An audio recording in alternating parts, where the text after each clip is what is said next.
நாய் கடித்தவுடன் என்ன செய்ய வேண்டும் தெரியுமா? பலரும் செய்யும் தவறு எங்கே கொண்டு போய் நிறுத்துது? நாய் கடித்தவுடன் ஊசி போடுவது எல்லாம் சரிதான். ஆனால் முதலில் என்ன செய்ய வேண்டும்? மேலும் பலரும் அலட்சியம் கொள்ளும் விஷயங்களும் இதுதான். உண்மையில் இது வாழ்க்கை மரணம் தீர்மானிக்கும் விஷயமாகும். சிறிய கடி அல்லது சுரண்டலும் ராபிஸ் நோயை ஏற்படுத்தக்கூடும் என்பதால் எச்சரிக்கையாக இருக்க வேண்டும். பொதுவாக மக்கள் வீட்டிலேயே வைத்தியத்தை செய்துவிட்டு விட்டுவிடுவது ஆபத்தானது. ராபிஸ் ஒரு தடவை வந்துவிட்டால் உயிரை காப்பாற்ற எந்த மருந்தும் கிடையாது. உலக சுகாதார அமைப்பும் இதை மிகப்பெரிய அபாய நோயாகவே வகைப்படுத்தி இருக்கிறது.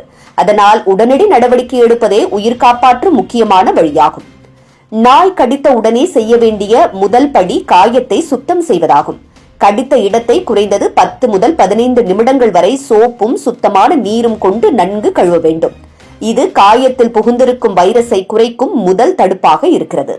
பலர் சாதாரண தண்ணீர் தெளித்து விட்டுவிடுவார்கள். ஆனால் நன்றாக சோப்புடன் கழுவுவதால் நோய் பரவுவதை குறைக்க முடியும். இந்த ஒரு நடவடிக்கையாலேயே உயிர் காப்பாற்றும் சாத்தியம் அதிகரிக்கும். அதனால் அனைவரும் இதை தெரிந்து வைத்திருக்க வேண்டும். காயம் சுத்தம் செய்த பிறகு உடனடியாக அணுவிமுக்கி மருந்து, அதாவது காயத்தில் கிருமிகள் வளராமல் தடுக்க பயன்படும் மருந்து தடவ வேண்டும். பேட்டாட்டின் அல்லது டெட்டால் போன்ற மருந்துகளை காயத்தில் தடவுவது சிறந்தது. காயத்தை பிளாஸ்டர் போட்டு மூடக்கூடாது. காற்று புக வேண்டும் என்பதால் திறந்தவாறு வைக்க வேண்டும்.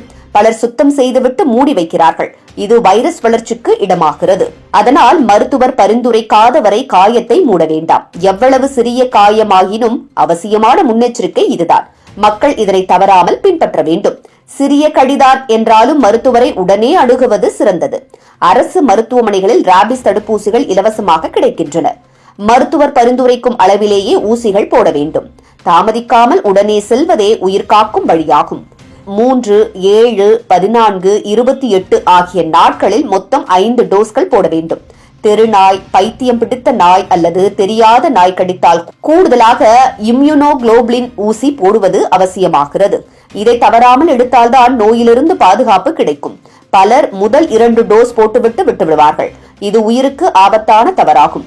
முழுமையாக டோஸ் எடுக்காமல் இருக்கக்கூடாது என்பதே நிபுணர்களின் எச்சரிக்கை. நாய் கடித்த பிறகு அந்த நாயின் நிலையையும் கவனிக்கப்பட வேண்டும்.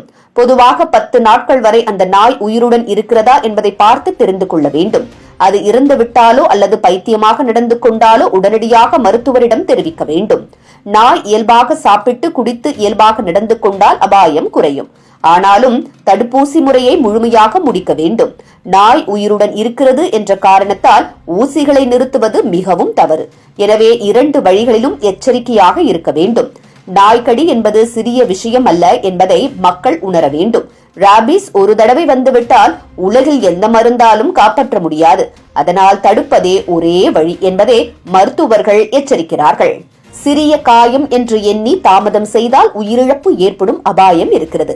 உடனே காயத்தை சுத்தம் செய்து மருந்து தடவி மருத்துவரிடம் சென்று தடுப்பூசி போடுவது மட்டுமே தீர்வாகும்.